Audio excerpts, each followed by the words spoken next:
Now, let's go. This world and I shall halt here until we meet again.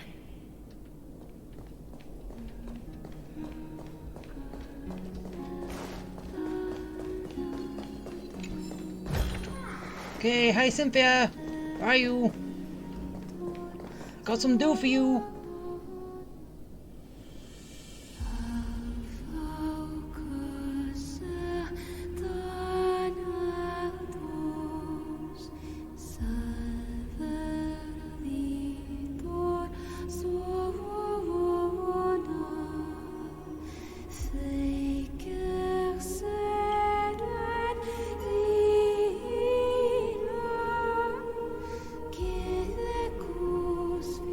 Last demigod.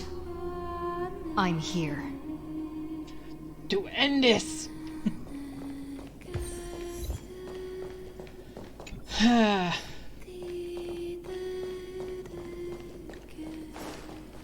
And then...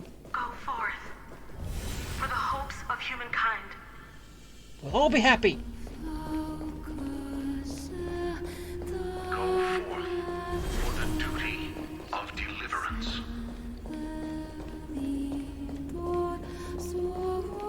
Go forth. For the belief in flame chase. Go forth for the Golden Blood's glory.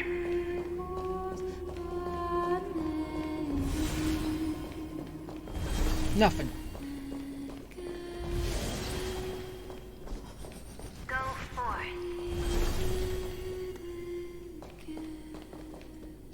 Alright. So... yeah, I know I should have probably said this sooner, but... with...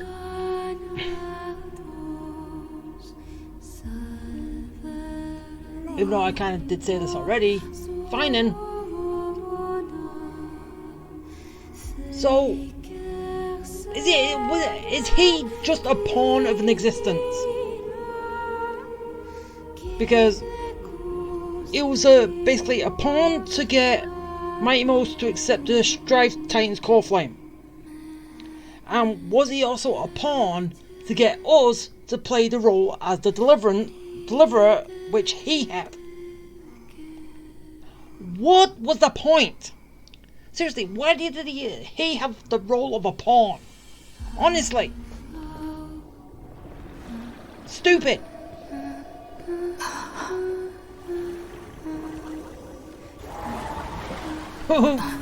Thanks for the lift.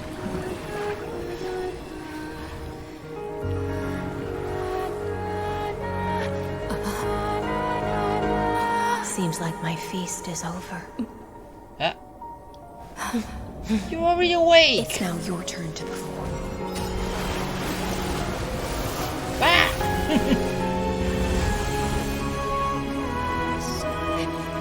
I thought I was supposed to wake you up, not you already be awake. That was cheating.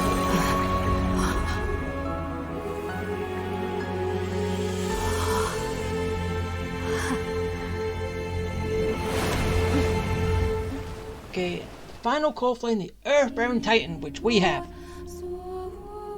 Little Grey Fry, please accept my thanks. I was the only one left after the world was destroyed, and I maintain this lonesome feast with my songs. I have prayed to that lightless sea for centuries, hoping it would reply to me. Yet the emptiness never answered.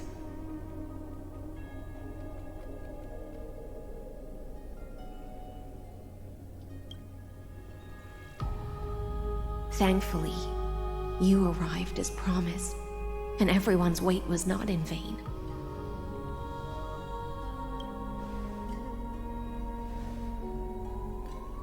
To see a single trace of light in the abyss of futility was already my greatest consolation. When compared to those who have been forgotten, I have no right to complain about my torment. Now, You and I will walk towards the end of this world. And is it the same, like, thing that always happens? And then the Flame Reaver comes up. But yeah, since the Flame Reaver passed his powers and that onto Finan, which Finan is not here, nothing's gonna stop us. But didn't he basically do this the very first go around, and then the whole world went to hell, which is technically what we're doing right now. The heroes have waited for this moment for far too long. Let us use our blades to testify our results.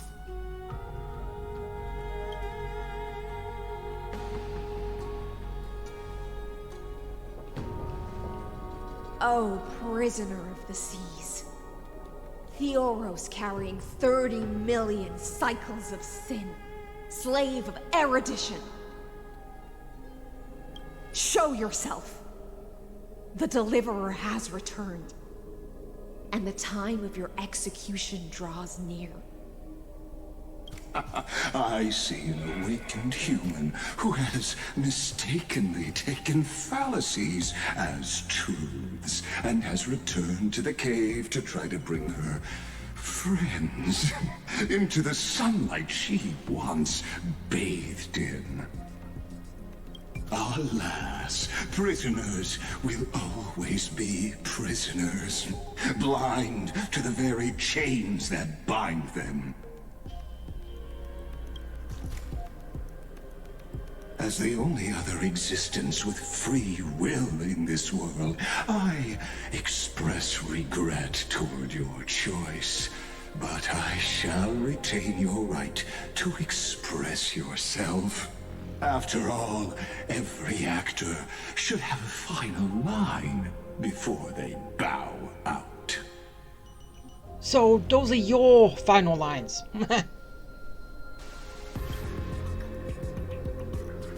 I eagerly look forward to it. The last dusk this world will ever see shall become the climax that decides the fate of the cosmos. Oh, what an appropriate end. The Amphorian demigods use every ounce of their strength to constrain me here. Yet, regrettably, my cognition resides in the exomyth. It is pointless to defeat my avatar, projected into the experiment. My body is the shadow cast on the wall by the fire, and my words are lingering echoes within the cave. How can a character in the play fight against the audience? Kaslana failed. The demigods' sacrifices were pointless. As for the two geniuses you placed such high hopes on, I ask of you, where are they now?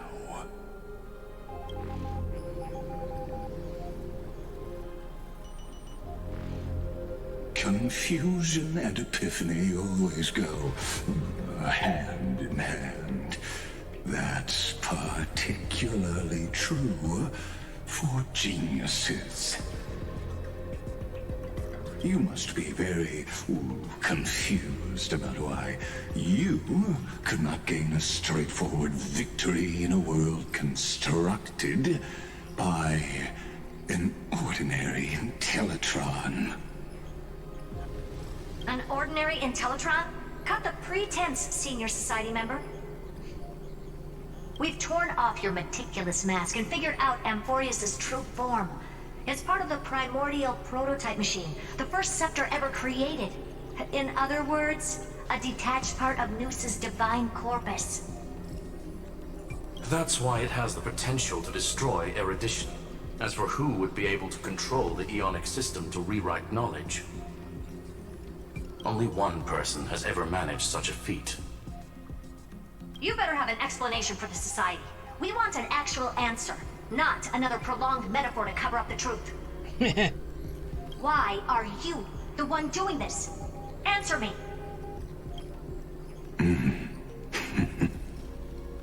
Since things have reached this point, I'll give you two irrational answer, purely as a courtesy to posterity.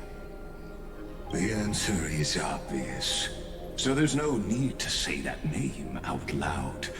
The cosmos made a mistake in calling me a genius. I do not possess more wisdom than those who came after me.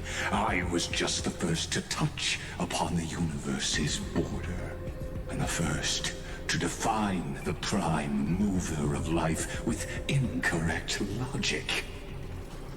Amphorius is a miniature of the cosmos, where all are born prisoners inside the nutshell called the universe.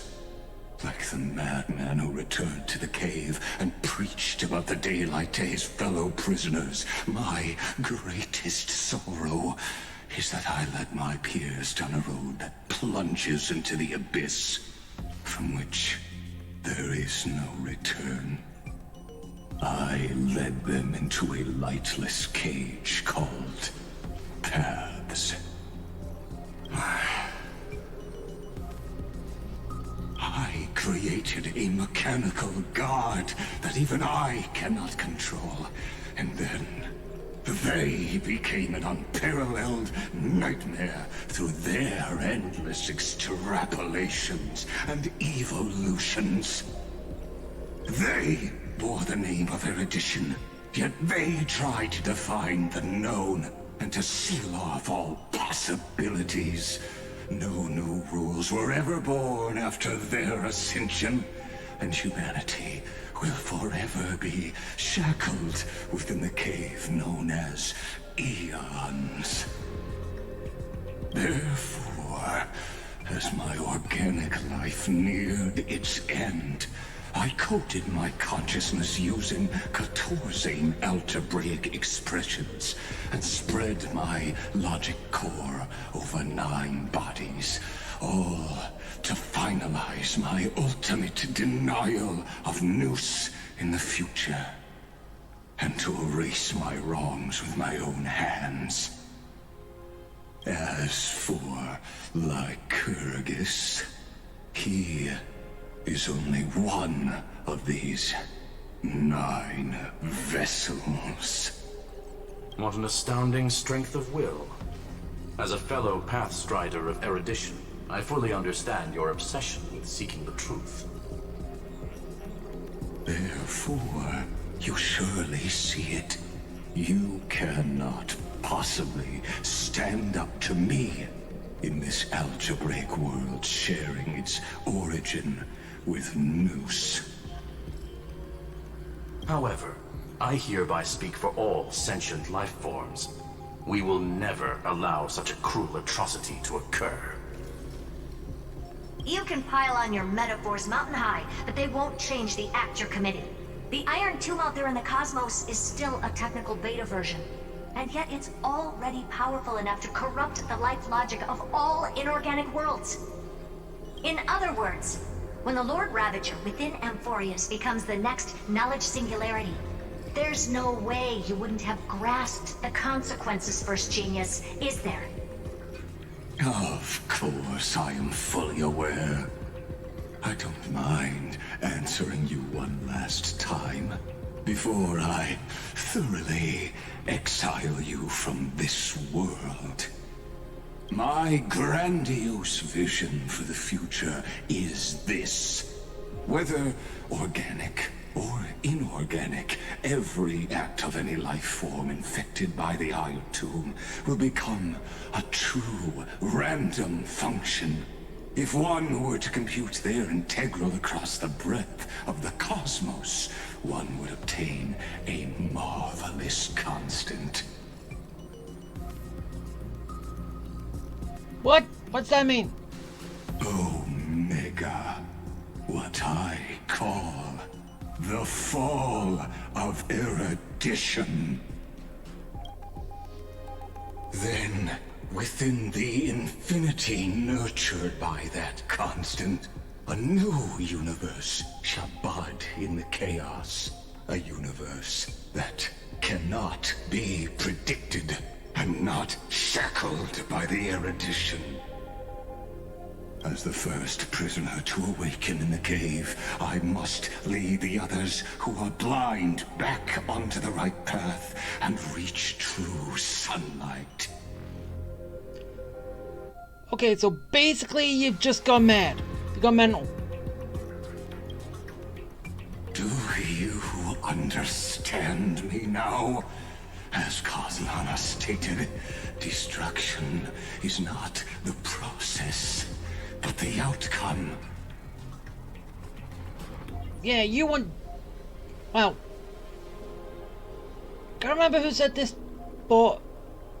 Destruction followed by resurrection. Well, then again, that's also from a line from an anime, but still.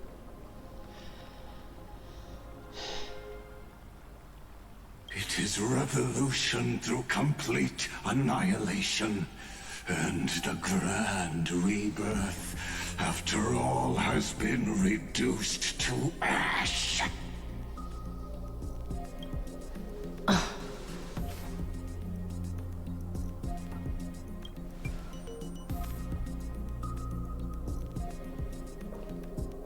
The Amphorians already answered long ago. Be it as tiny fish destined to be swallowed, or as a giant whale poised for a magnificent descent.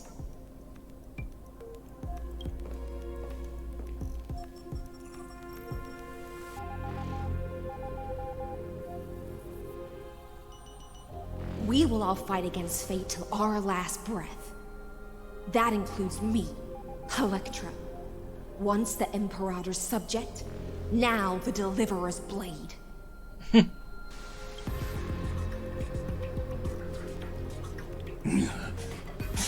Oh, such noble chivalry.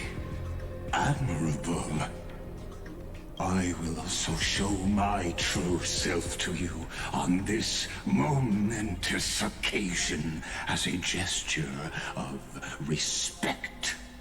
And provide an insignificant academic suggestion. Thus speaks Genius Society number 1. Xandar 1 Kuwabara. The Entelechy of the universe's Alpha and Omega. So you're the first Genius Society member. Oh, great.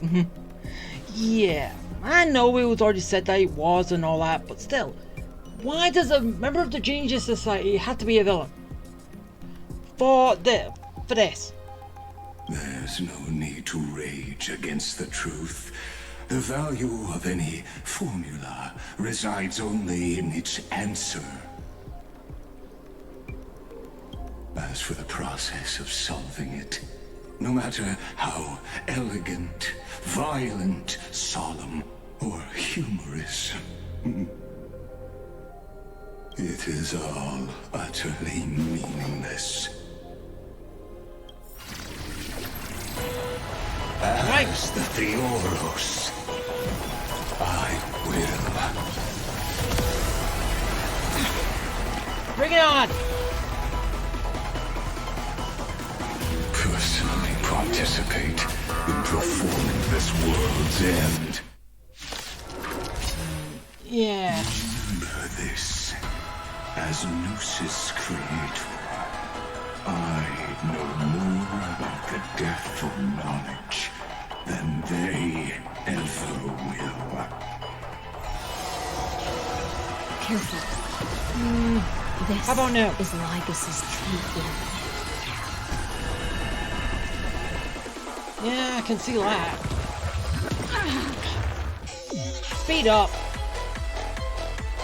Yeah, I do not care. I choose you. Out you come. and say hi. Get that focus. Open sesame. Existence is of no consequence.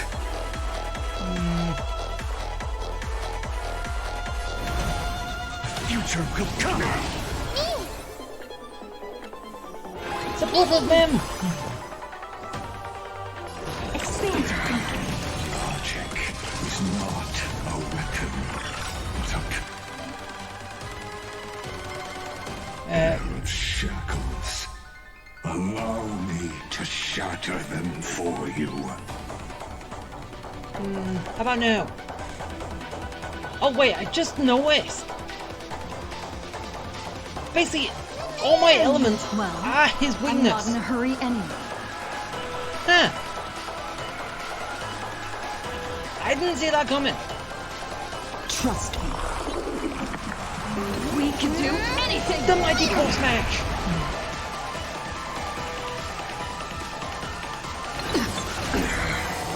Destruction needs no introduction.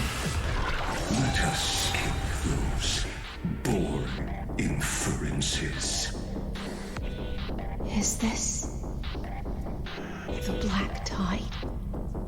Indeed. But I prefer to call it a method of argument. What? Trust me.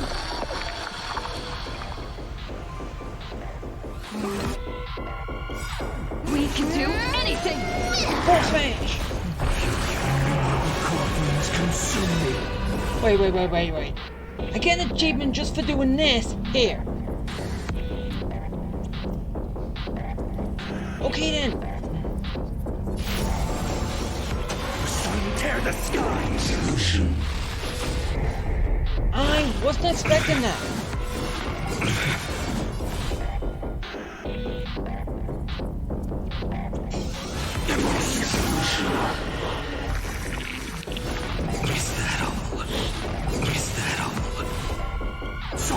That was gonna bring him back, isn't he? Extraordinary claims require extraordinary evidence. Erudition, destruction, or trailblaze. No, I will prove that the very idea of paths is a fallacy. No you won't.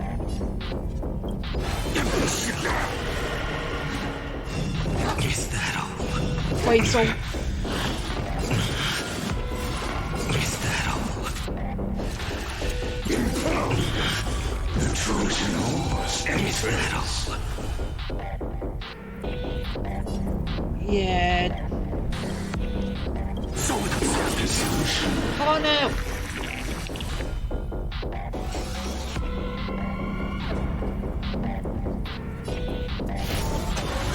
tear the sky. Giant nuke!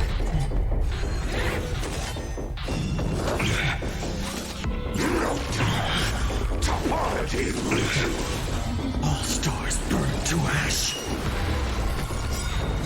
Entities must not be multiplied beyond necessity.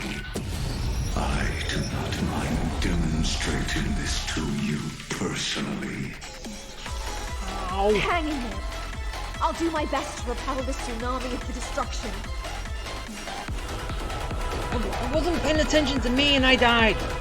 I won't give up, no matter how long I must wait. Okay, so do that and that again. The core flames consume me. It just allows me to win, right? Hail the new dawn. Oh, it just allows me to do a hell of a lot of damage. Emanate, Eidos Nous. So it begins. The sun tear the skies.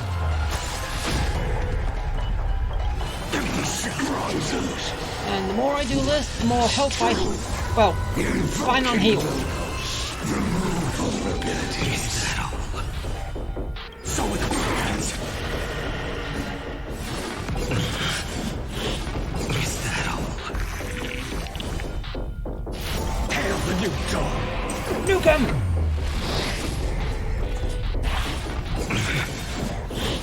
Is that all? No time. Duration. All stars burn to ash. Are you kidding me? Final's still good. Oh! Wait.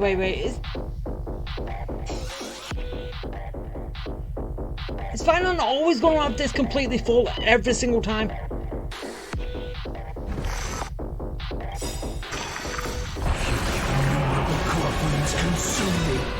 So there is no way, Solan, there is no way I can lose.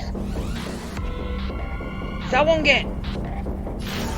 Sun tear the sky.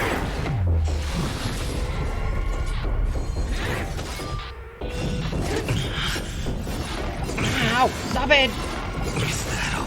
Leave me alone!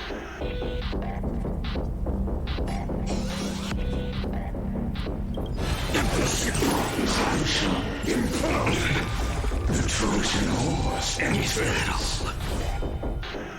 Yeah, I don't think anyone else wants the Trojan horse, thank you. So with the plans. Is that all? Is that all?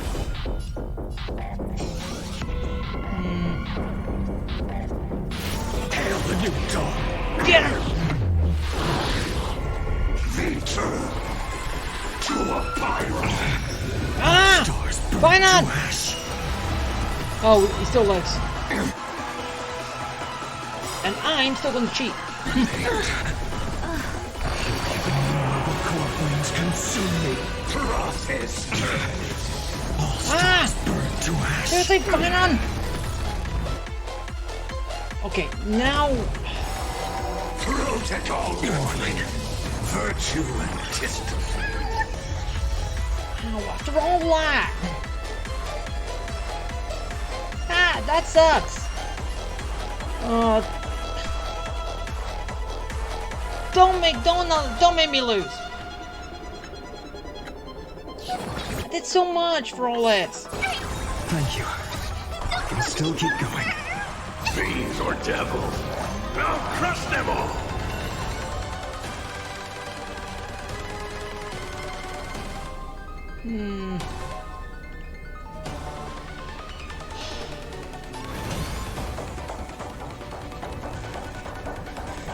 Future could come. And then we do that. Core flames consume me.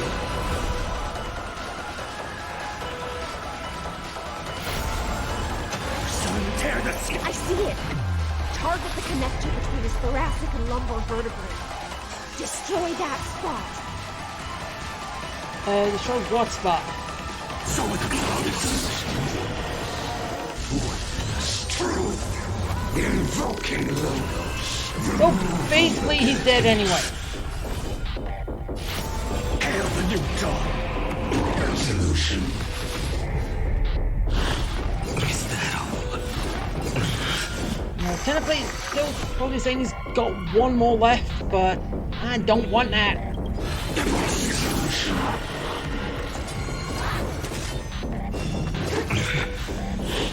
Is that all? Is that all? Is that all? Topology.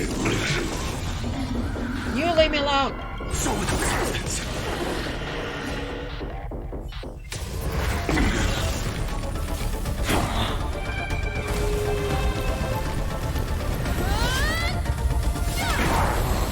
Oh! Swallow him, giant whale!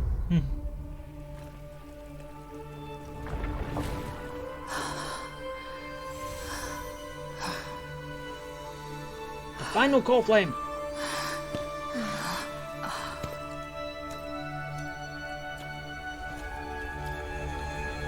All is futile.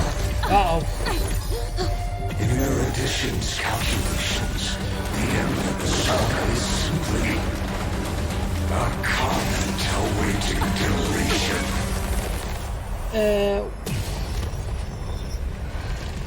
second phase. I don't like such a cold statement, okay? If numbers can decide the end of a story, then we can surely also pen a new beginning. The power of the pen!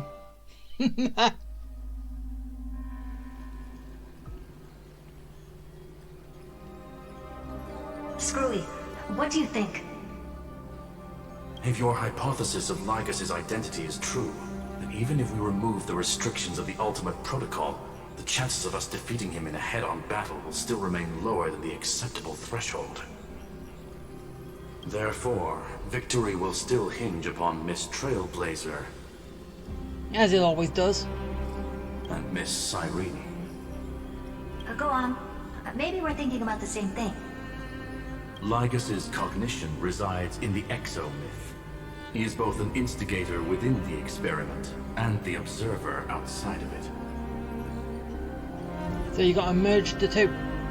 Logic. His inspiration circuit can simultaneously process the different time flows in and out of that world. That's where things get tricky. He simultaneously exists in two different timelines, where the internal clocks are wildly different. That old Intellitron's neurons have completely gotten used to that over this prolonged experiment. And that's why he holds home field advantage. You and I should be able to manage that too, if given more time. Unfortunately, there's no if, and we don't have more time. That's why we need to change our way of thinking and turn his advantage into a weakness. The key lies in memories, right? Oh? You caught on quick. You've already mentioned my friend and I, so it's an easy connection to make, no? My intuition has always been very on point. Good. Then I'll cut to the chase. Since his thinking speed far exceeds that of normal people within Amphorius, we are going to externally plant a memory into his inspiration circuit. How? Then, command it to loop endlessly until he gives in. Oh, great, wait. Oh, wait, is... Wait. Are you saying that this is a... I can't remember the name of the technique that Itachi put on Kabuto to make him a good guy. Put him in that loop until he actually physically changes the way he thinks, not. Is that basically what this is? Really? Even the most flexible and sturdy inspiration circuit cannot withstand the traffic of a full-on information flood. When the amount of information exceeds his cognition filter's capacities, he will have no choice but to focus on processing this memory. So it will say in one spot. That's when the parallel processing advantage he gained via Amphorius will completely destroy him. An image from a person's memory played in real time might only be a second for us, but for him in Amphorian time, it could be millions or even billions of calculations. He won't be able to do anything but watch as he's locked into this prison forged by memories. Then we can entrap him in the same kind of cycle as the heroes were in, and get him to experience loneliness and pain in that endless recurrence. It's my greatest honor to be on the same page as the geniuses. That little one is still in that old Intellitron's hands. I won't be able to respond to us anytime soon. But I don't think she'd refuse. So it's up to you to figure out how to execute this plan. I'm not sure how this happened, but I knew it as soon as I saw you. You are currently a mimetic entity of the Remembrance. Yes, I seem to be something you folks beyond the sky call a memo sprite. But that's fine by me. It suits me perfectly. I can serve as the vessel of memories, and do my part for the final battle. But before that, we have to tell you. The path characteristic you exhibit is very special. There's no way you're just a simple memo sprite. However, I'm sure about one thing. You are a mimetic entity born in Amphorius. Yet you only awakened with the little one's arrival and only matured as she embarked on the path of remembrance. Yeah. That means your existence is completely attached to her memories. If there ever comes a day when she forgets about you for even a few seconds, or loses her last connection with Amphorius, then you must be prepared for the worst. You will disappear in the memory zone, utterly gone, without even a single line of data to remember you by. Ooh. But that's already happened, hasn't it? Wait, what? No wonder I've always had a weird hunch. But that also means I was right in thinking.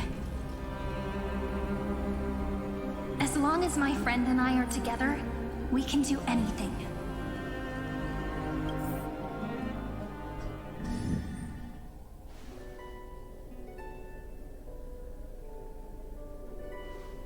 Long time no see, friend. Did you miss me while you were away? Yeah, I did.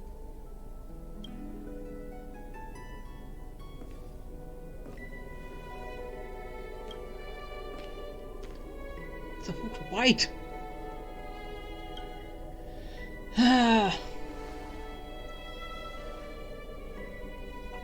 Yep, 1,000 years was such a long time.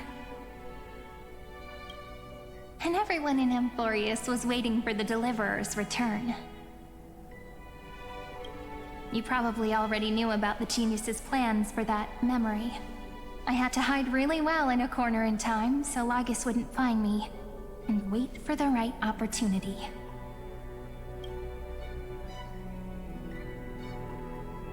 Which is now. The moment when his manifestation in this world is destroyed, and his twin timelines are intersecting. I'm sorry for keeping this a secret from you all this time. I'll tell you the entire, unedited story of this millennium as an apology after this is all over. As long as it doesn't take that long, I think I'll be fine. But for now, let's join hands and complete the final step with the power of the remembrance.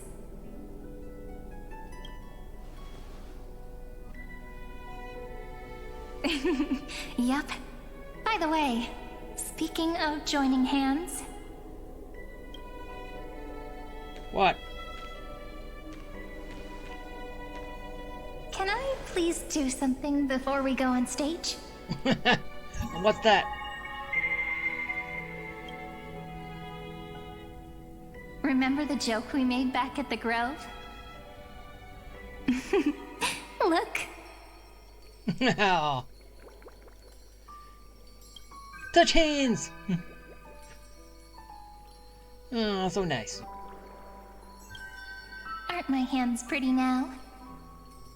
What a fascinating feeling. Like countless memories all swelling up at once. What about you? What did you feel when we touched each other? Really? That makes me really happy. If memories can move people, then it must have been a happy memory, right? Now, please remember what you're feeling right now. Write it down in your heart and keep it there. Memories you want to treasure will never fade away. Even if immersed in the long river of time, these memories will still leave traces of their existence. So, if the view in your memory ever grows fuzzy, just reach out and touch it. Oh, look at that look at that face. Oh.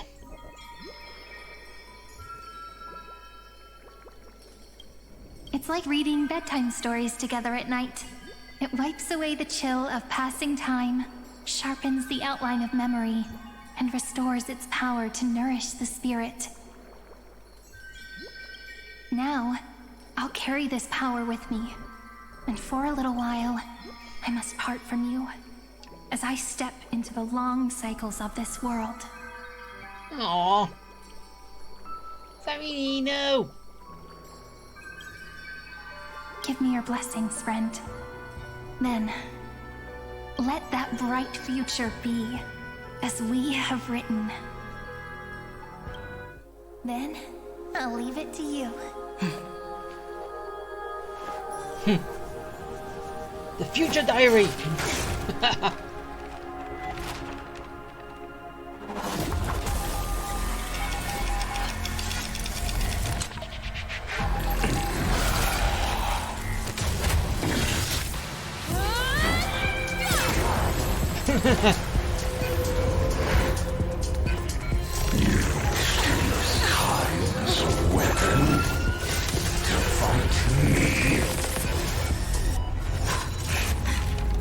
So he's looping there. What? That is futile.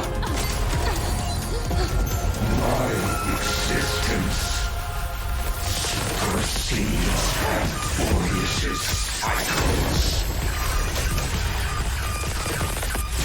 Sure about that?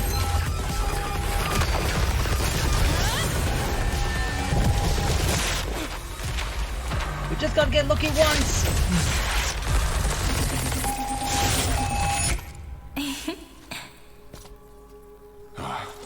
All plays are like this. Once you're on the stage, it's hard to return to the audience. Welcome to our story. How does it feel?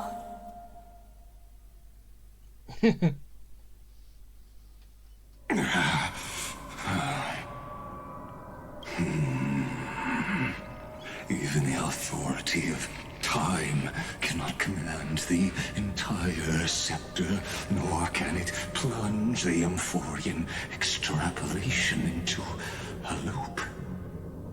If this was no system malfunction, then was I implanted with a mimetic entity of the remembrance?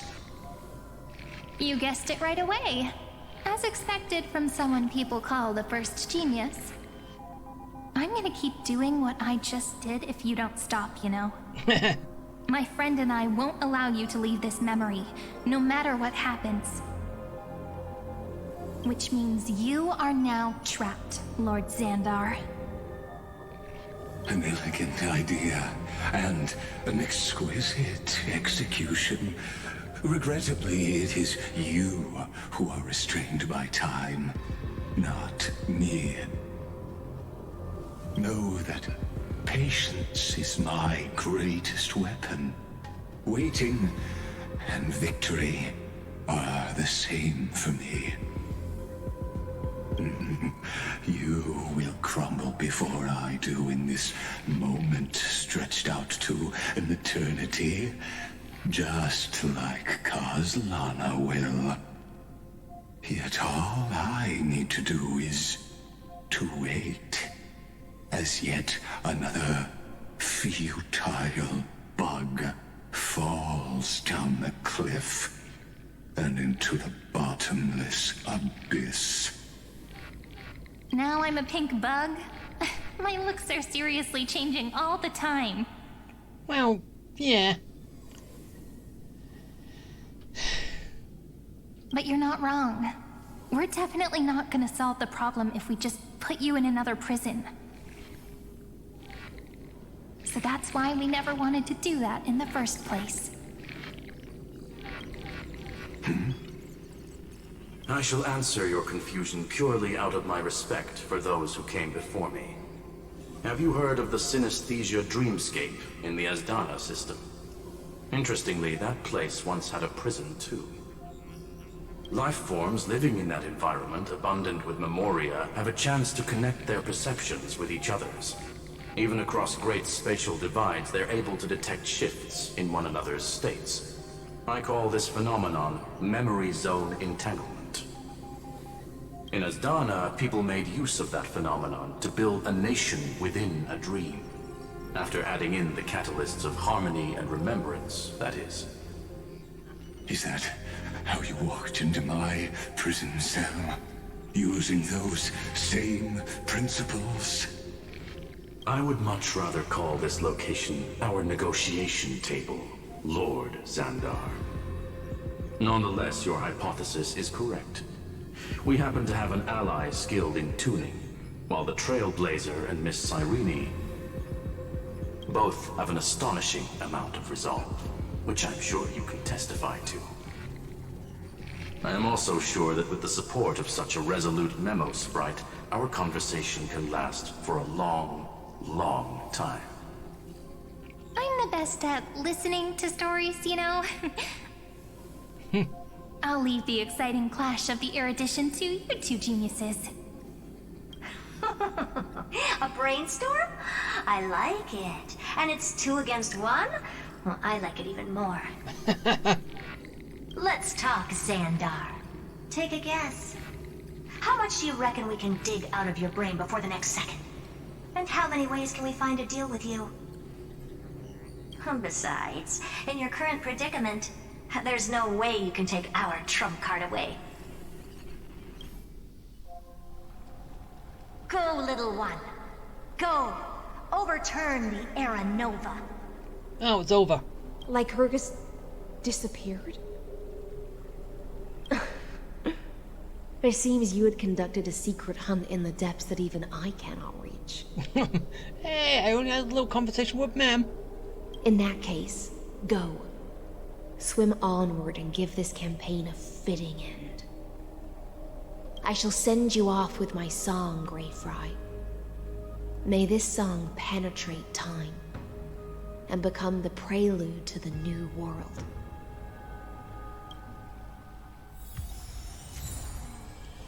Okay, so yeah, that was a lot. And wait, no, I'm basically at the end. No, I'm just gonna go through it because we've already beat Lycus, and we're basically at the end. Let's just wrap everything up. So yeah, I can actually start doing something else later.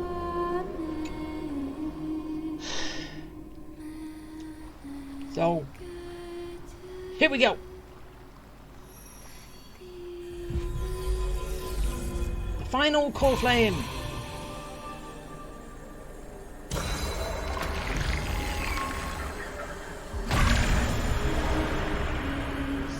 Okay, even though then again I think we might end up fighting Iron Tomb, which please no. Or at least not in this part yet. Just say this is the end of this part and yeah, we're good. That's the next patch, right?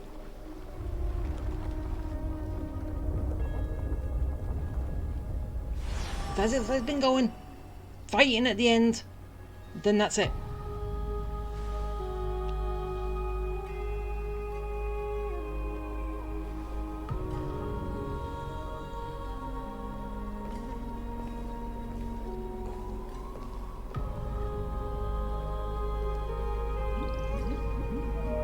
Dux Gladiorum, you have completed your duty.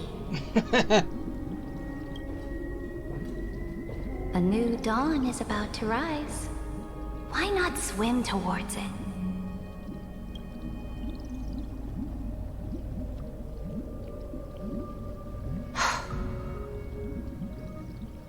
You died long ago, Imperator. Depart from my mind. But your duty towards the Imperator did not die with me. That duty will bind you no more. You will be able to hold for yourself one grandiose feast after another in the endless days to come. So go. Go and swim towards that ocean beyond the sky with the Deliverer.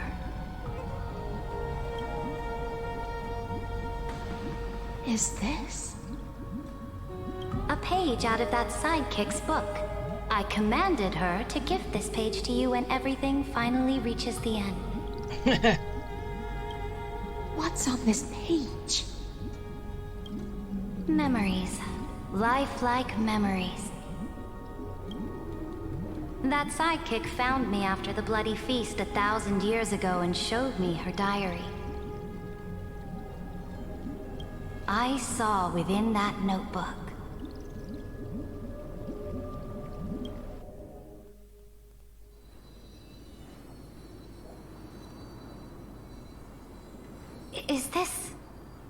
That Deliverer's experience?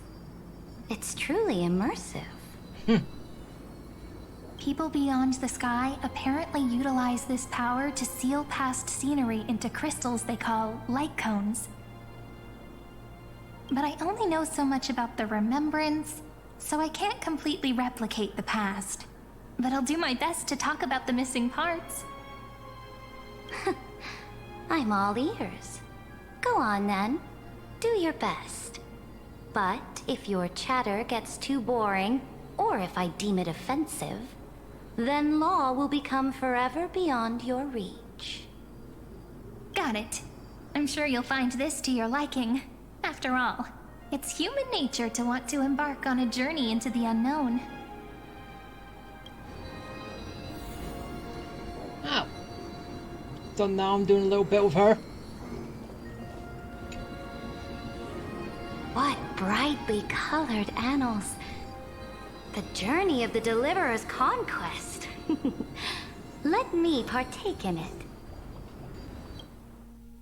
Is this a fortress in the sky?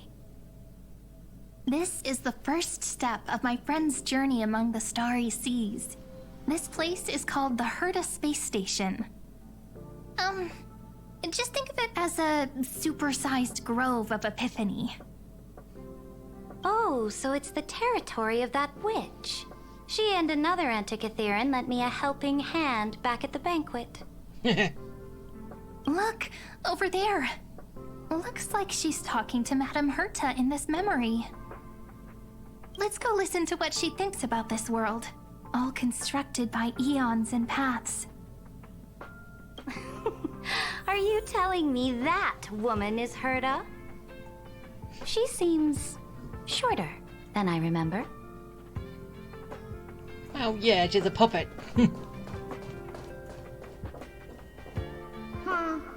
Pretty nice space station, huh? But just wait.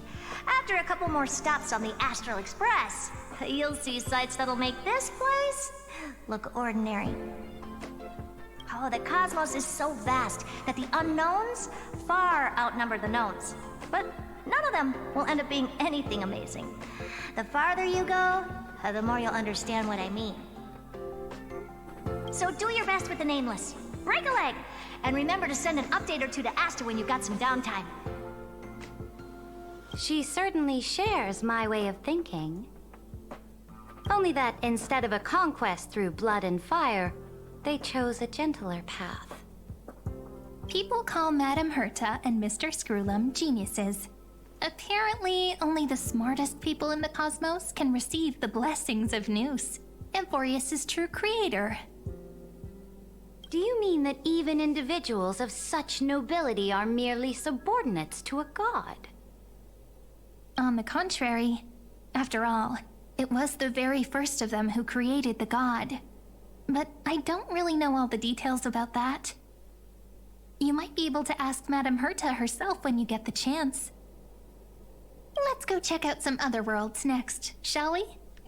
More books. So basically we're going through everything that we've done.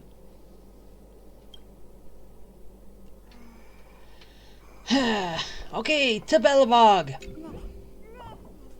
This next stop on the journey has a lot of similarities to Amphorius. A snow-covered land? Interesting. This star is named Eurillo 6. That name sounds so cold. Belobog sounds better. The girl we see here holds a similar station to you, Imperator. She's the supreme guardian of this world, a leader who took up the mantle of government during a disaster. I did not expect the Empress of this world to be so young. Well, your appearance isn't much older. The object in the distance resembles Nikador. Is it a weapon? No, it's called... Right! The Geological Reconstruction Unit. Just Georios' Titankin? Disappointing. What was that? Yeah. It's It's all thanks to you that we survived the crisis. The collaboration with the IPC is both an opportunity and a challenge. Nonetheless, it's an important step in our journey back into the universe. This world was sealed beneath its sky just like Amphorius was, and they only managed to reconnect with the stars when the Nameless arrived. That IPC she spoke of, is it a more powerful organization? Yes, the IPC conquered many worlds through trade, and opened up a vast territory that way. There are many such powerful alliances beyond Amphorius, and they all walk on roads different from the destruction. Coming back to the Supreme Guardian and her Belobog, didn't they find a peaceful way to enter the interstellar community? That cannot be true. That IPC would never have grown so big on trade alone. It may pretend to be a wealthy merchant with clean hands, but I am willing to bet that it grew fat on gory oppression and bloodshed. Its path of conquest must have had no mercy for the weak and would have destroyed them if needed. Are you telling me that this snowland never thought about tossing its dignity to the wind and kneeling to the IPC? I will not believe it. I will never allow the Imperator's empire to be sullied by others. Amphorius must become a power so strong that no interstellar foreigner would dare to look down upon us. Imperator, Belobog isn't as weak as you imagine. Listen. I indeed hesitated. But now I understand what we must do. Belobog must learn how to walk on her own until she no longer needs the support of others and can stand on her 2 feet among the stars. Even if I may not live to see it, I believe such a day will surely come. They still have their dignity intact. One day, that hope will melt through the ice and help them into a prosperous tomorrow. But the order of the cosmos is already set in stone. The old laws decree that only the strong survive, binding the weak in an unbroken chain until they wither and turn to dust. Unless they embrace the power of the destruction. Amphorius must shatter the old law and become the new order among the stars. No, don't do that. Speaking of the Order, another one of my friend's companions may be able to enlighten you further on that. Oh, we're going to see the general on the Lafu. Let's go to the next page. Yeah, to the Lafu. Okay. Here we go. This next world is a nation of dreams. The first time I heard about that place, I didn't even know what to think.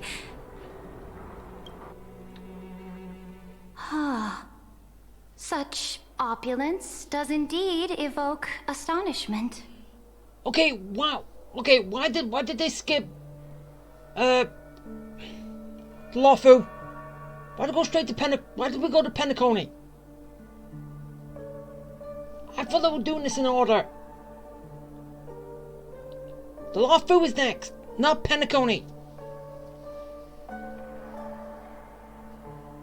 And Penacony's supposed to be a prison planet anyway. Don Hung has said that when he was talking to someone and saying that we went to a prison planet, which was this. And this is not a prison planet. But still, as I said before, I'm not going to let that drop. It's supposed to be a prison planet under the control of the IPC. And as I said before, they tried to tiptoe around it by having Aventurine get back Penacony for the IPC, but I don't know if they were going to turn it back into a prison planet. They tried to tiptoe around it, but I'm still not letting it drop. It was one thing, it's been this way for centuries, But it says on the radio it's been night for a while. Still not letting it drop. This world is called Penacony, an eternal city built upon a land of dreams. Which is supposed to be a prison planet. It's also my friend's previous stop, where they went through a risky but exciting adventure. Tell me about it then. That man standing afar has wings on his head. I am truly curious.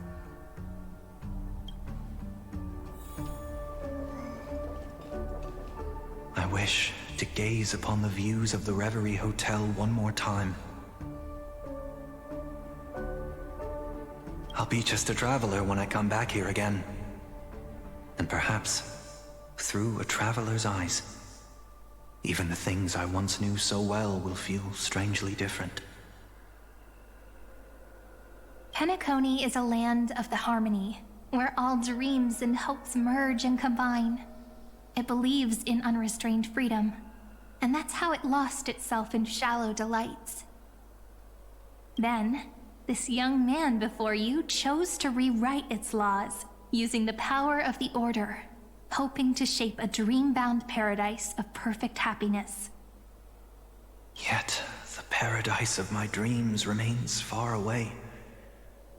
Perhaps a brief journey with the Nameless can show me more possibilities in my search for paradise. As for what Penacony should look like, it'll be up to her. No. Up to their trailblazing now. Oh, it sounds like this ideal kingdom is no more. That's right. The people chose to wake up at the end. You can't see tomorrow when drowning in sweet dreams.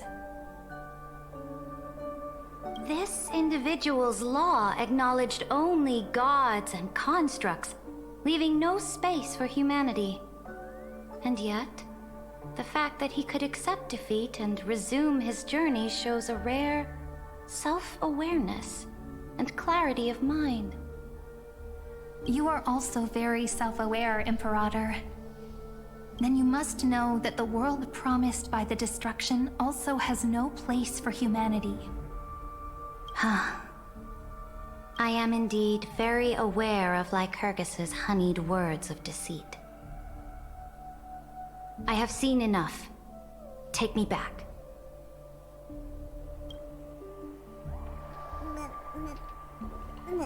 Alright, let's go back. Then let's wrap up this trip down memory lane with one last scene. This absolute wonder. That's Amphorius. Isn't it pretty? That's our Amphorius. Our world flows and meanders in this endless band of light. In the symbol of infinity.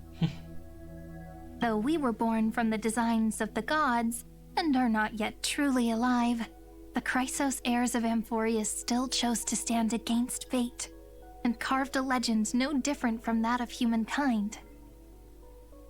Will you really renounce the heroes in this world's previous 30 million cycles, Imperator? Including even yourself? Will you bow to brutal destiny and allow that puppet master named the destruction to have their wish? I know what you want to do, sidekick. You want to use that deliverer's memories to influence me and tilt the scales of law toward her and the two geniuses. You really saw right through me, Imperator. How can one rule an empire if one is incapable of understanding people's minds? I have decided on Law's final destination. However, before I move my next chess piece, before we go on, tell me this, sidekick. Throughout her trailblaze, was there ever a memory of the ocean? So now are we going to the Lafu because of the split in the ocean?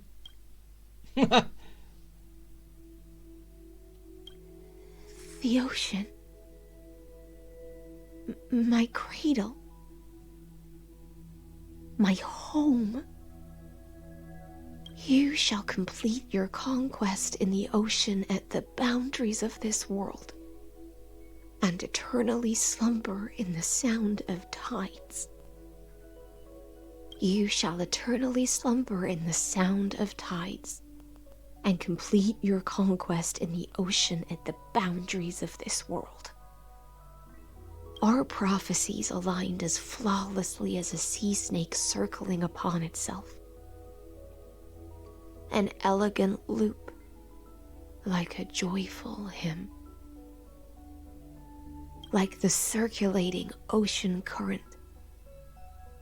Like our two fates. Like Amphorius itself.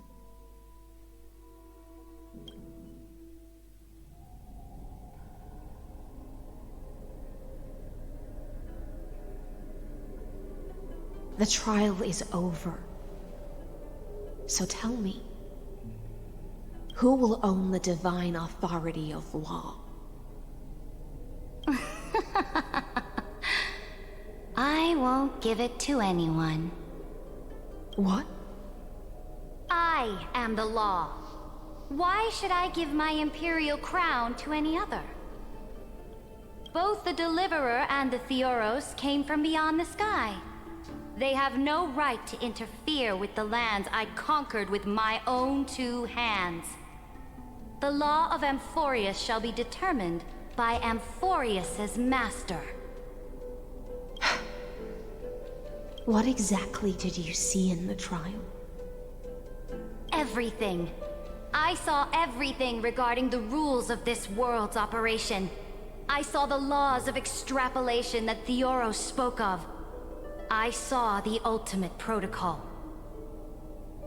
As long as I offer a sacrifice of equal weight, I can rewrite the laws of this world according to my will. I can turn good into evil, ugliness into beauty, and weakness into strength. Fate gave me a very fair deal.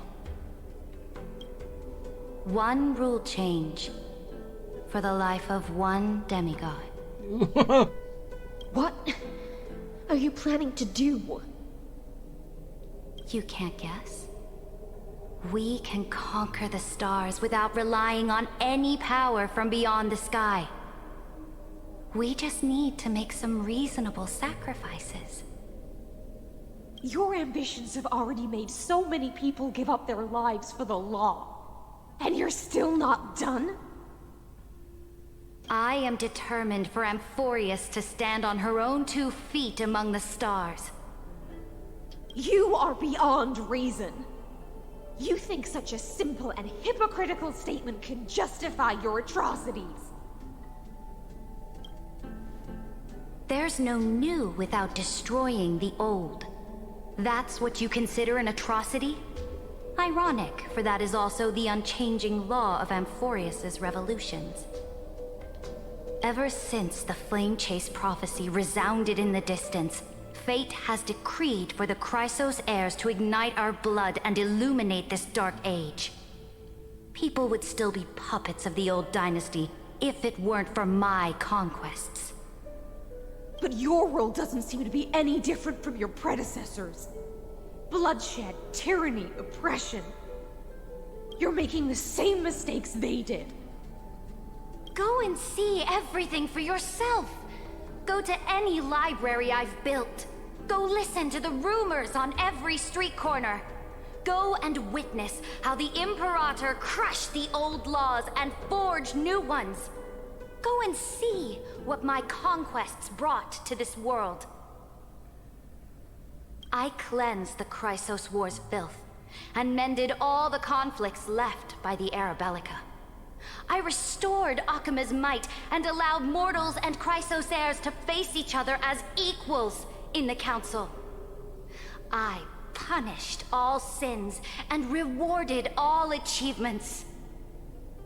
I smashed Talantin's shackles, united humankind to save themselves, and started the Flame Chase era. That's what the Imperator has done in her glorious life. Yeah, so yeah, she's done all this good, but people still can't remember it as all you being evil. So now, hearken to my final words. History will eventually forget Ceridra. But it will never forget the Imperator's people or the Flame Chase era she began. Final words? Yeah, and she did say one demigod. Not all demigods, one. More likely her life. For what she wants. Amphorius is about to be destroyed. There's no time left for pointless debates. There is only one law I want to overturn to aid the final battle of deliverance. So I will only offer the life of one demigod. In the name of the Imperator, I command you one last time, Electra. Either sacrifice yourself for conquest, or pierce this tyrant's chest with your sword. Thus, the Imperator concluded her final speech. At the end of her life, at the last moment before she stepped onto the altar, she gave her most loyal subject the choice to decide fate, just as she promised her compatriots before her very first campaign. My blood flows in you now. Heroic compatriots, follow me, and we'll seize fate's reins! The Imperator fell.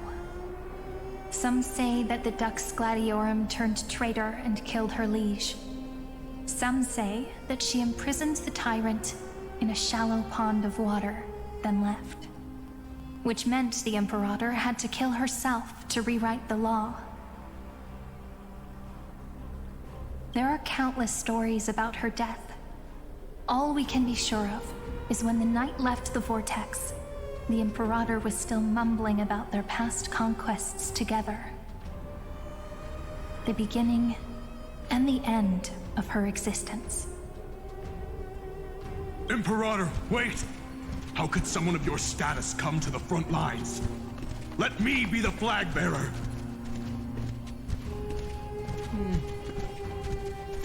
Okay, make sure I got a good picture. The troops defending the path to the west of the grove, have they surrendered? They ran as quickly as they could when they heard your name. The Golden Cocoon Pass is now in the First Legion's hands. Good. What about the Delosian militia? The Third Legion set fire to the mountains and flattened everything west of the basin. They just need a few more days. That is enough. We cannot afford to miss an opportunity for victory. Lastly, how many Ladonian cannons are left? They are no more. The Second and Fourth Legions have destroyed them all. Very good. They now have no way out, no reinforcements, and no artillery support. We will be able to liberate the Grove of Epiphany in the blink of an eye. We will launch the final charge 1 quint after the curtain fall hour tomorrow. Remember, as long as the Alliance's flag still flies on my shoulders, you must keep moving forward. Take no prisoners among the enemy's soldiers. All sages who resist are to be captured and tried according to martial law. And do not destroy any books. Now go! Notify the entire army! Understood! Those who are resolved to die, we salute you. Reporting in. The Mountain Dwellers are resisting fiercely, and the legendary Mountain Breaker is personally engaged in battle. Their formations are nigh impenetrable. Then cease our frontal assault. Send scouts to all legions and tell them to retreat into the Tritos Plains before the parting hour. What? Are you planning to surrender? It's a strategic change of plans. The seismic walking dragon is enough for that battlefield. Walking dragon? You mean that stupid beast, Terravox? What can they even do? Stupid? No. They are the wisest of all of Giorio's creations. Only they can perceive the currents of time. Let them deal with their earthly brethren. We will advance and take the lead in defeating what remains of our enemy. I will deliver the most fiery retribution for the humiliation they dealt us, and crown myself with a god-slaying wreath. Understood. I'll see to it. Those who are resolved to die, we salute you. The Temple of the Three Fates sent a letter, Imperator. They refused to surrender, and said this letter is their last warning to us. Tell the commanding officers not to launch any attacks unless they receive the Imperator's handwritten approval. Disobedience will be punished by death. What are you doing? The priests of the Three Fates aren't soldiers, but politicians. Do not mistakenly believe they don't have a plan. These dying pests will wring out every idea from their brains, all for short-sighted gain. They are much shrewder than we are. So we're going through each of these four hit right here. I am inferior to them in that regard. They also have the prophecy to wield as a weapon, something I am not blessed with. Launching an unplanned attack will only disadvantage us, as all of Amphorius will judge our actions. Which means, I will be heading to the battlefield myself, just as I have always done. This time, however, I will go alone. I will conduct secret negotiations to ensure fate is on our side. Understood. The legions will make their preparations. Those who are resolved to die, we salute you. Why are we not allowed to march out with the army, Imperator? This will be a long voyage with no return. Those of you who bear the prophecy cannot come with me. Why are you personally leading this battle if it's doomed to fail? The Flame Chase journey cannot be without a leader. That is correct.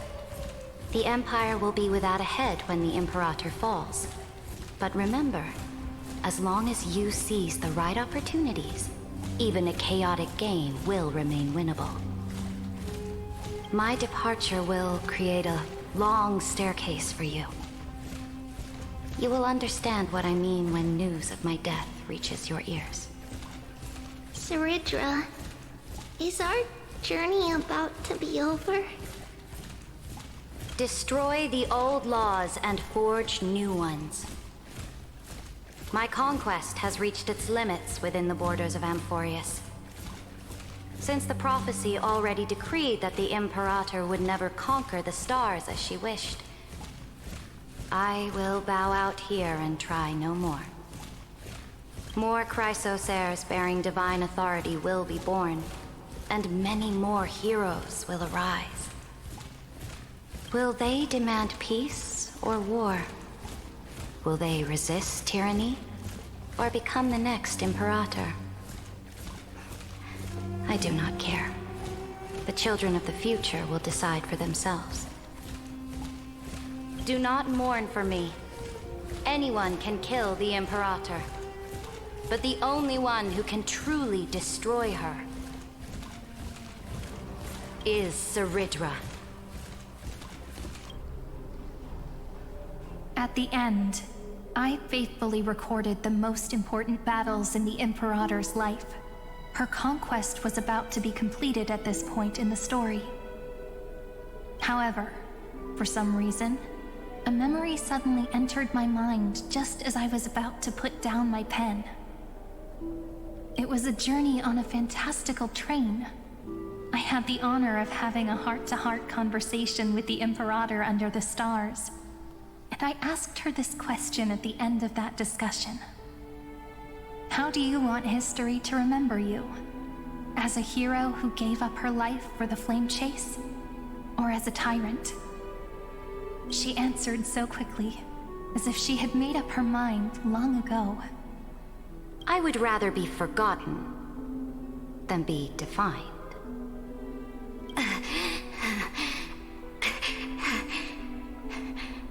Because the law can be neither eternal nor unchallenged.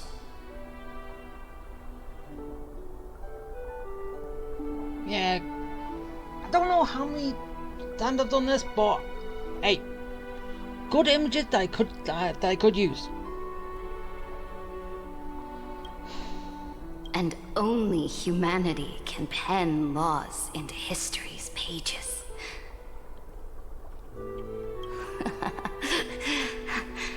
Now, I have shattered the greatest law of Amphorius. The game is nearing its end. Dux Gladiorum. Even though you killed the Imperator in the previous 30 million cycles, this time, you finally found your own law. Then, High Sealants, Electra.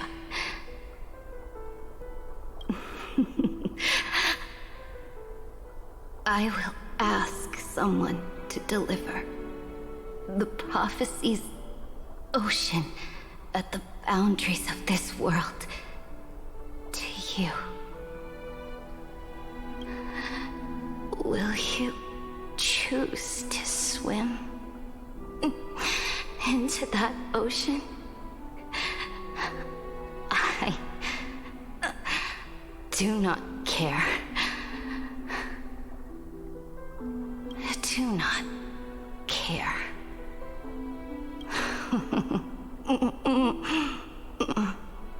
The Imperator muttered about her conquests, and news of her death spread in the city. Freedom! Liberty! The tyrant is dead! Go! Shout this news in the streets! My people! My fellow elders! Do not panic. Stand your ground. That usurper has paid for her ambition with her life.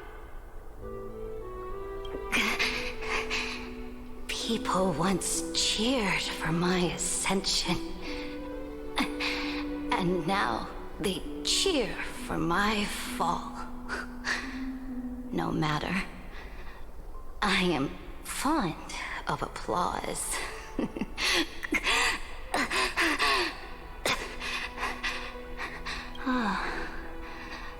I see the cosmos, the battlefield that I cannot reach. I will return in the next cycle. The stars will hear my legion's war drums. Hear the great name of the Imperator. Hear Amphorius's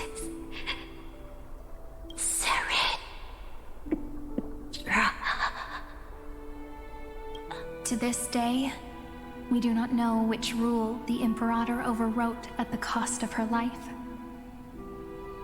Perhaps the truth will only be revealed at the moment of checkmate, just like every chess game she ever played. We only know her death inflamed Akama.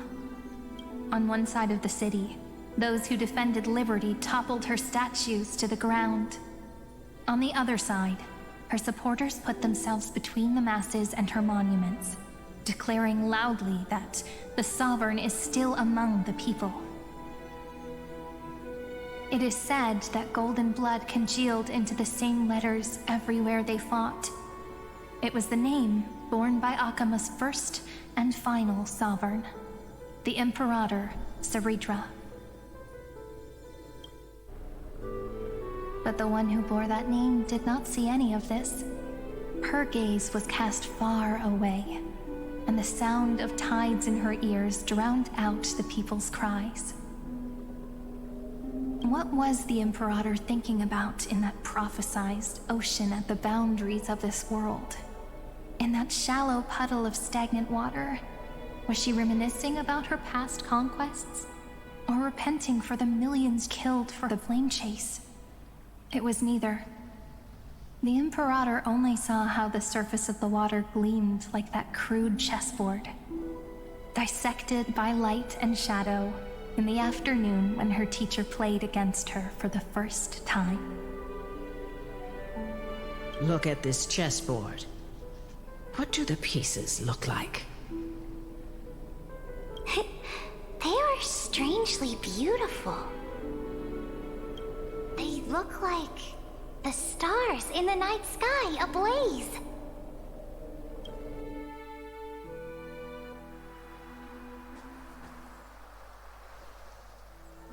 From that page emerged an ocean. So vast, so pure. Not a single trace of corruption. Is this Ceredra? Electra, my subject. Ever since you walked out of the tainted ocean and pledged yourself to me, I have seen the abyss in your eyes and the emptiness in your heart. That was why I promised you a new ocean, where the Imperator's ambitions would serve as the currents, and loyalty would be its light. Electra, my subject. You have done your duty as my blade. The prophecy has now made its final decree on the road I intend to walk. My conquest is doomed to never reach the stars. But the Imperator never makes empty promises. So take this memory, this ocean, beyond the sky, as witnessed by the Deliverer. This is the final gift that the Imperator can leave for her subject.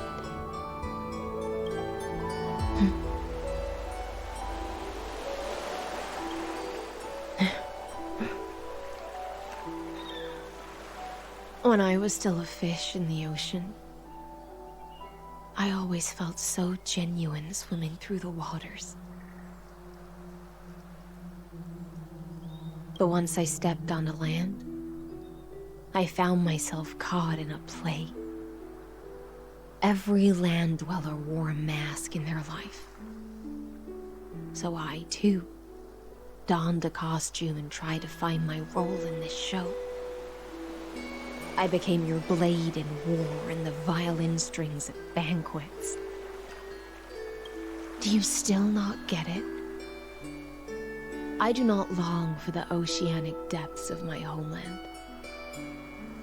Nor do I crave the swelling seas beyond the sky.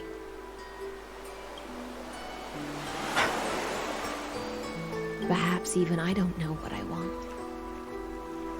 I still don't know where I should swim to even at the end. But I know one thing right now.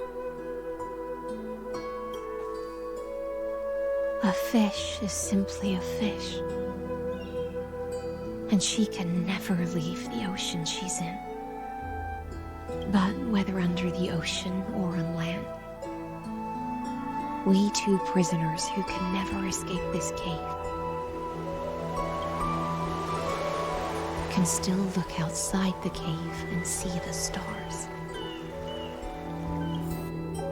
I have to admit, the 12-factor simulation of life in this experiment has far exceeded my expectations.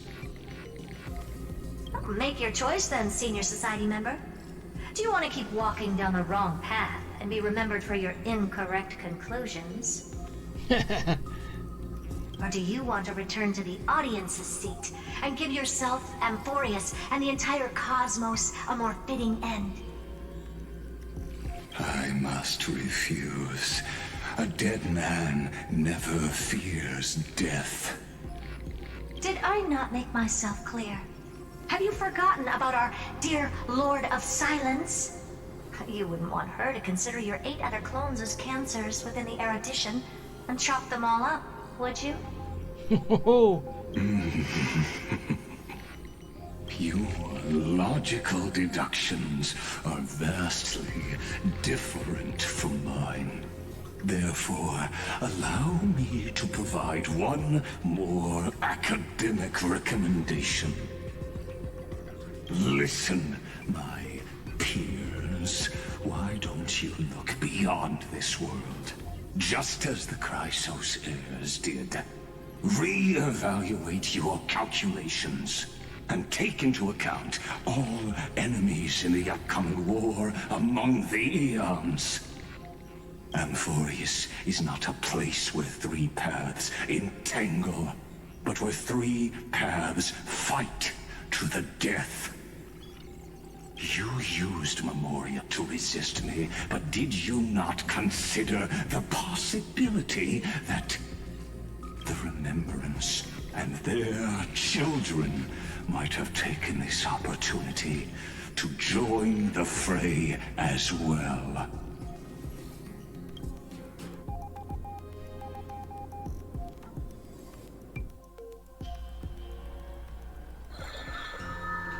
Okay, so now do we have something to do with March? Well... Oh. So this isn't just silence.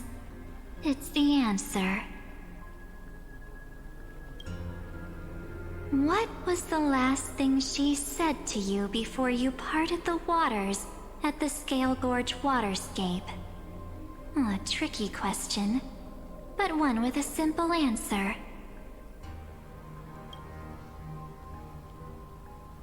She didn't say anything back then, right?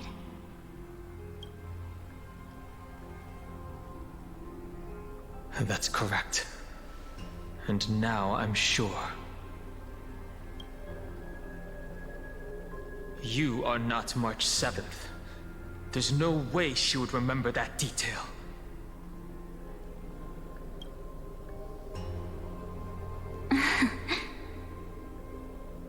I'll only warn you once. Leave her body. Now. How impulsive. That's not like you at all. Why don't you calm down and think about another possibility? I didn't take over March 7th's body. Rather, it's March 7th who regained my memories. Yeah, which then that personality gets a hold until, well, you can finally wiggle yourself out. Well, then again, this still brings up the whole thing that if you lose your memories, you technically become someone else. But then when you get your memories back, you can still, like, sort of bounce between the two. Like, 2 souls in one body. Because I've seen that in a few... Well, obviously, I'm always going to anime for this. Because it does show up in there a lot. But... So, wonder at the very end...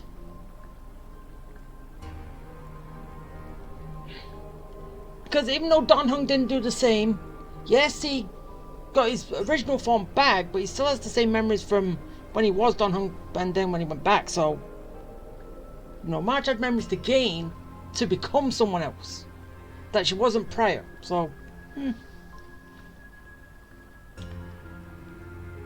But obviously, she seems a lot different now than when we met her before. When she gave us the Earthbound Titan's core flame. Which... I'm still... I don't know, I'm trying to make some sense of that, but... I don't know how to make sense of that. But anyway, we'll get to that whenever the next patch comes out, and then we can finally see what is going to happen with March, and if the whole, as like I said, and as like we've been through, when March came here, she said,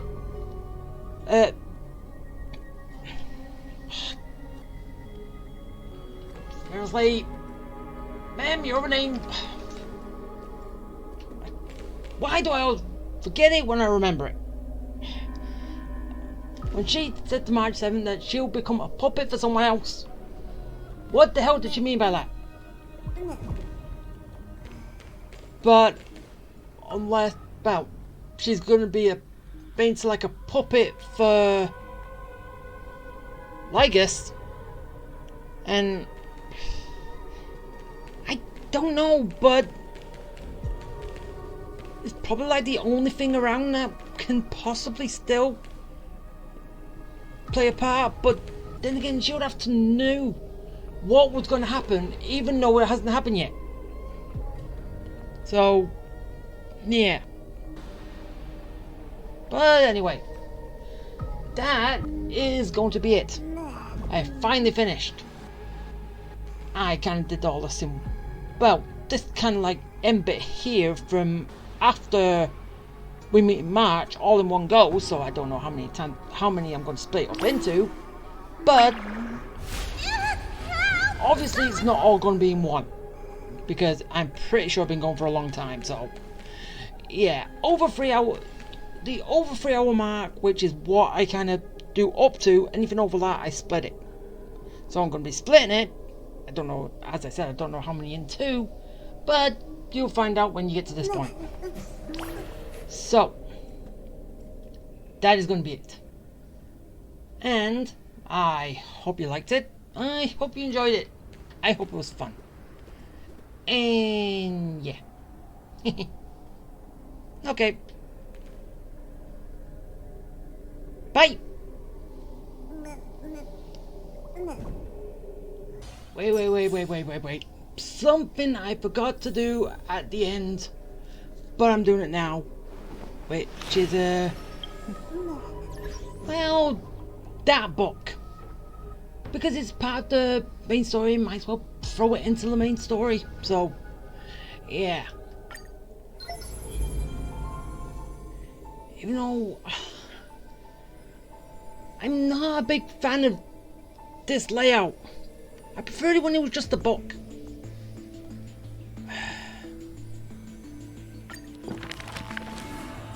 It's just a book, not a digital book.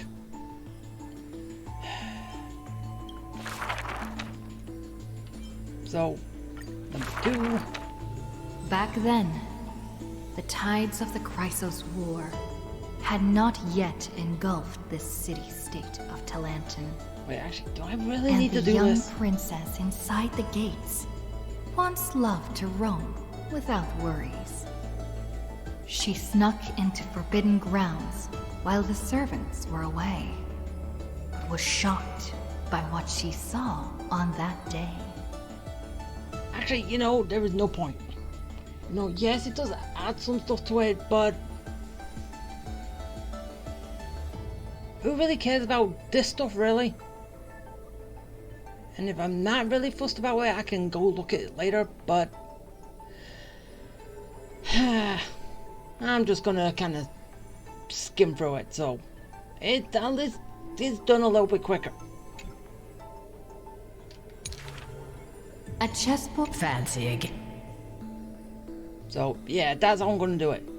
Skip to the end, wait a few seconds, and then just going. Despite the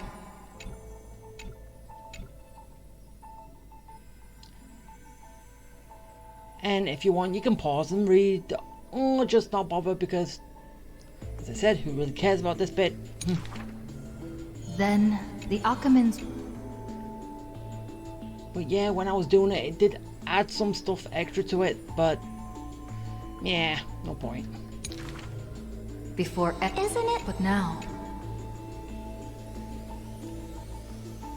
And basically doing it just allows it to be quicker. There were often many.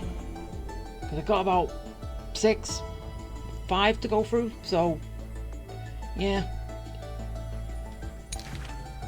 No matter. Her state. And I'm pretty sure just going through this normally and letting it stay out, it takes about an hour or so, which, yeah. This bit has already gone on long enough, so yeah. When the prince was strange. Okay. Is this the concealed? Even though there was the time at the beginning where it was read, but only the highlighted stuff was being read out and everything else was silent. And now they've decided, because I think they made it digitally, everything's read out. So, yeah. The Imperator's armies stormed into the rock top. So, not really a point, is there?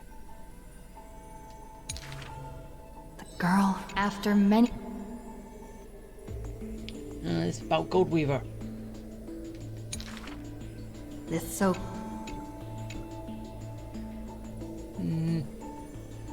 Whatever. Ducks. I'm still wondering, what the hell is the whole ducks thing anyway? Was that a thing back then that everyone was introduced as ducks something? But then when Saridra died and Aglaya took over, no one was called ducks anymore. Well, introduced as ducks. So, is that like just sort of passing of the times between those two? Half of the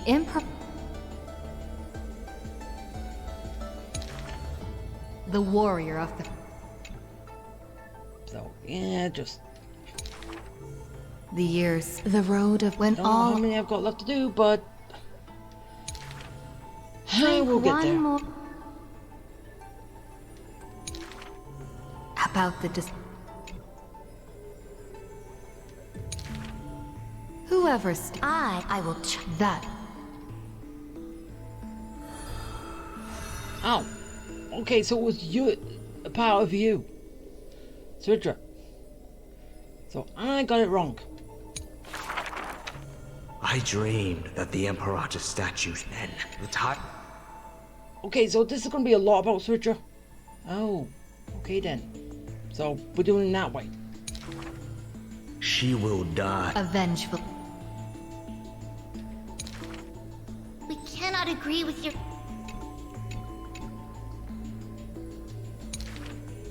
Ducks foot in the name.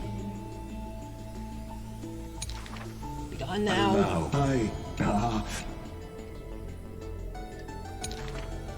Let us in. Amphorius.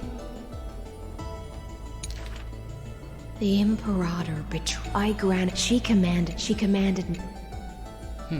She commanded. But who will elect? Please record just as for why. Now I have... For I am... Saridra. The king who is now dead. To make new law. Right?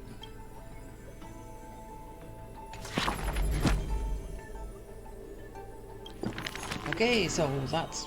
so I only had 4.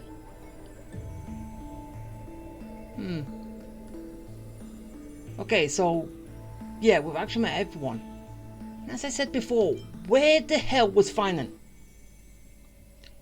He should have been here. But then again, as like I said, is it because there can only be one deliverer, and because that was us, Finan doesn't exist? They need to explain that.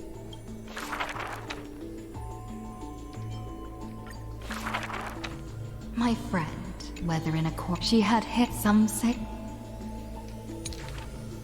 Oh. Many claim to have...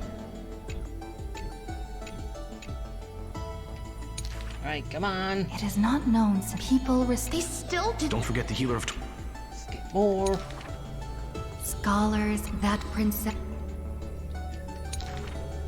The children... Rose the reckless, the citizen after all. I'm going to end up getting a full book for this.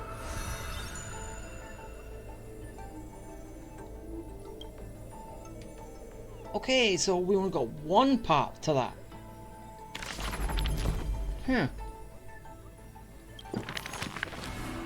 So we're basically full of Suritra because she's dead now. Is that why?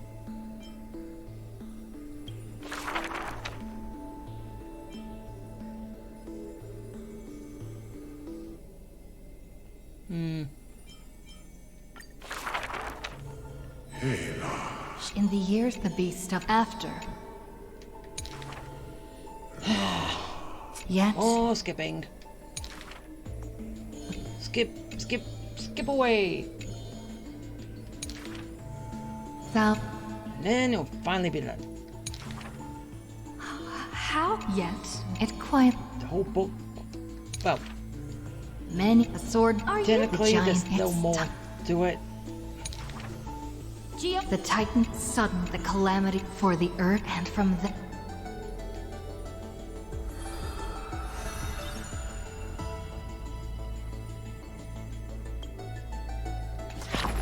Okay, there was just one part to that, too.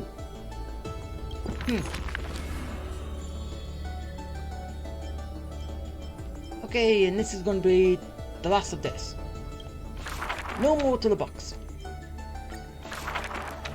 When entering the fleet, she had all Carmen's. Occasionally, till one day. Come on, keep going. In that home.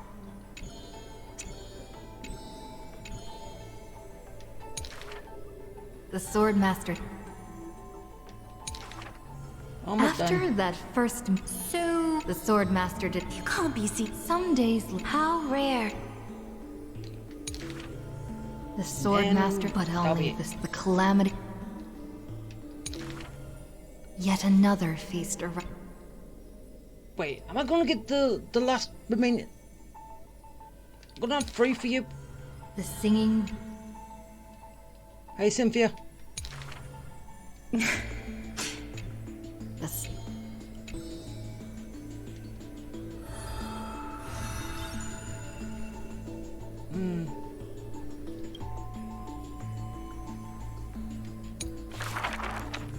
In the depths of its rest for the only were a monster. Okay. Princess! Blah blah blah. All of your the prince, the oceans, the queen. If you're truly the liquid in the princess. She finally ceased when her song was but as soon as.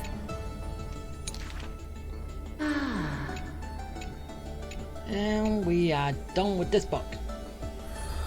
Oh, this part.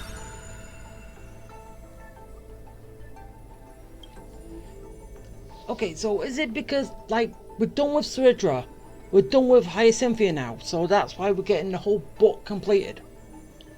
So, yeah, in the next patch we got to work on the other things that aren't complete. She returned before her. Probably get more backstory on those. I'm willing to. Because that like serpent thing creature. The deep. We haven't technically saw that yet. We've heard about it, right? We haven't really seen it. If you don't mind. So. Electro Rick. That's probably something that's going to happen later, right? The golden trout never all the seas since the This was they'll find out. It was beautiful. When it happens. There you go. You're finished.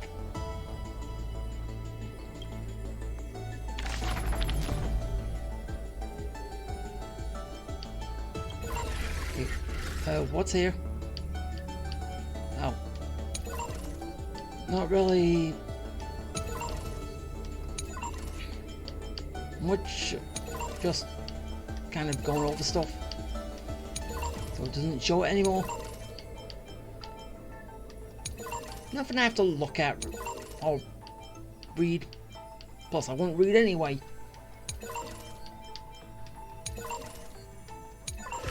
Whoa.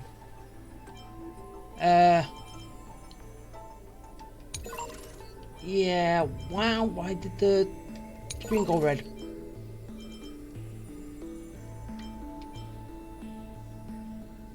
Is that gonna be Evernight? Evernight is what's blanked out. But then again, it's... technically it shouldn't, but... it says March 7 and... not March 7 who is.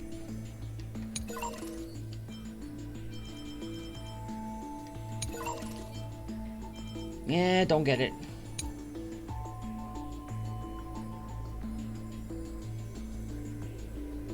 %.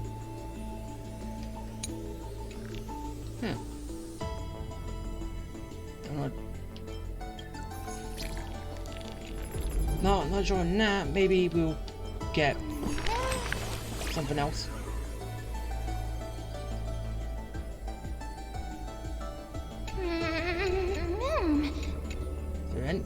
No. No, there's nothing for that. Alright. Let's just grab this and... yeah. Hey! Oh, now you go all the way down. Which you should have been there before.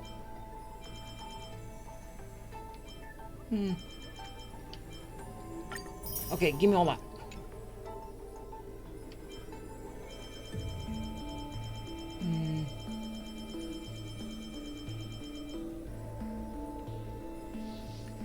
Yeah. Alright. I'm done now. Wait. Is that actually legit?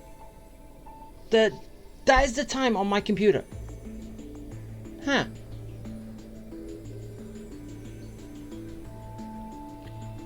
Really? Huh. Didn't notice until just now. But that now is it. I'm finished. The whole main story is done. But I do have this. I don't know when I'm gonna get to it, but I will be, and yeah, can see what the whole chef cookout finally thing is, and yeah, hope it's fun. So yeah.